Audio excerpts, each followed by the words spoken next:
Good morning everyone. আজকে হচ্ছে জানুয়ারি মাসের 7 তারিখ আর আমি আর ঈশানী বেরিয়ে পড়েছি।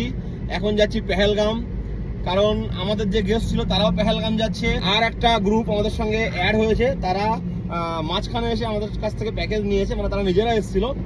আসার পরে যখন দেখতে পাচ্ছে যে খাওয়া দাওয়ার প্রচুর প্রবলেম এখানে, শুধু ভেজ খেয়ে খেয়ে চলতে হচ্ছে, কোনো বাঙালি কিছু ভালো কিছু নেই। তারপরে ভালো পেহেলগামে কোনো হোটেল কন্ট্যাক্ট নেই। তারপরে বাধ্য হয়ে আমার সঙ্গে কন্ট্যাক্ট করেছে, মিট করাবো আপনাদের সঙ্গে পেহেলগাম গিয়ে। তো আমি আর ঈশানী এখন পেহেলগাম বেরিয়ে যাচ্ছি। এখন সকাল 9টা বাজে, না গেলে উপায় নেই, কারণ ওখানে খাওয়া দাওয়ার ভীষণ প্রবলেম। আর আপনারা জানেন যে আমরা গেস্টদের কীভাবে সার্ভিস দিই। পুরো টোটাল খাবার দাবারের জিনিসপত্র কিন্তু আমরা নিয়ে যাচ্ছি, আমরা ওখানে গিয়ে দেখাবো। গাড়িতে সব প্যাকিং করে নিয়েছি।